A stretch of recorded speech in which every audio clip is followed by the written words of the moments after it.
Hello, welcome back to my channel home made healthy delights. ఈరోజు నేను చూపించేది పుల్లగా కారంగా పాలకూరతో శనగపప్పు వేసి కర్రీ చేస్తున్నాను. దానికి నేను ప్రెషర్ కుక్కర్ తీసుకుంటున్నానండి. దీనికి శనగపప్పు ఎక్కువసేపు నానబెడితే ఈజీగా మనకి కర్రీ అయిపోతుంది అనమాట. నేనైతే 1 గంట పైనే నానబెట్టాను. దాన్ని బాగా వాష్ చేసేసుకొని డైరెక్ట్గానే దీన్ని కుక్కర్లోకి వేసేసుకుంటున్నాను. దీంతోపాటు స్లైసెస్ లాగా కట్ చేసుకోండి, టేస్ట్ బాగుంటుంది. ఉల్లిపాయలు, టొమాటోలు, పచ్చిమిరపకాయలు ఇవన్నీ ఒకదాని తర్వాత ఒకటి వేసేసుకొని, మరి లేకపోతే మనకి షాలెట్స్ అని దొరుకుతాయి కదా, చిన్న ఉల్లిపాయలు, అవి వేసుకున్నా కూడా టేస్ట్ చాలా బాగుంటుంది. ఇప్పుడు పాలకూర వేయాలి కదా. ఈ పాలకూర బేబీ స్పినాచ్ అని నాకు దొరుకుతుంది. దీన్ని కడగాల్సిన అవసరం లేదు, కడగక్కర్లేదు.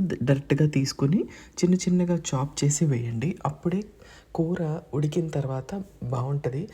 ఆకులు కదా, ఉడికిన తర్వాత చూడ్డానికి అంత బాగోదు, అంతే. టేస్ట్ అంత బాగానే ఉంటుంది కానీ చూడ్డానికి అయితే బాగోదు.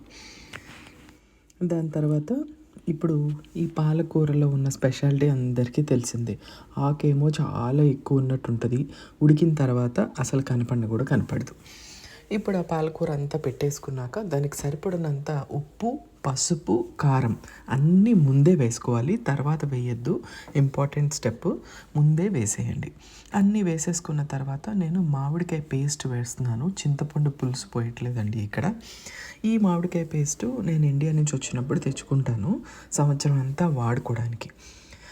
అది వేసేసిన తర్వాత మూత పెట్టేసి కరెక్ట్గా 3 విజిల్స్ రానిచ్చి స్విచ్ ఆఫ్ చేసేయండి. స్టవ్ స్విచ్ ఆఫ్ చేశాక న్యాచురల్గా ప్రెషర్ రిలీజ్ అయిపోయిన తర్వాత ఓపెన్ చేసుకుని పప్పు ఉడికిందో లేదో ఒక్కసారి చెక్ చేసుకోండి. చెక్ చేసుకున్న తర్వాత ఒకసారి కలిపేసుకొని, దీనిలో మనం ఉప్పు, కారం అన్నీ ముందే వేసేసాం కాబట్టి ఒకసారి ఉప్పు సరిపోయిందో లేదో మీరు ఒకసారి చెక్ చేసుకోండి. దీనికి ఇంపార్టెంట్ స్టెప్ ఇంకొకటి ఏంటంటే తాలింపు వేయడం. నూనె పెట్టుకొని 1 స్పూన్ నూనె అయితే సరిపోతుంది. నూనె పెట్టుకొని దీనికి జీలకర్ర, ఆవాలు, శనగపప్పు, మినప్పప్పు, ఇంపార్టెంట్ మెంతులు వేసుకున్నాక ఎక్కువ వెల్లుల్లిపాయలు దంచేసి వేయండి. దాంతోపాటు ఎండుమిరపకాయలు, వెల్లుల్లిపాయలు బాగా వేగాలి. వేగిన తర్వాతే కరివేపాకు వేయండి. అది మాత్రం ఇంపార్టెంట్. దానివల్లే మనకి కూరకి టేస్ట్ బాగా వస్తుంది. ఇప్పుడు తాలింపు వేగిపోయిన తర్వాత కూరలోకి వేసేస్తాం.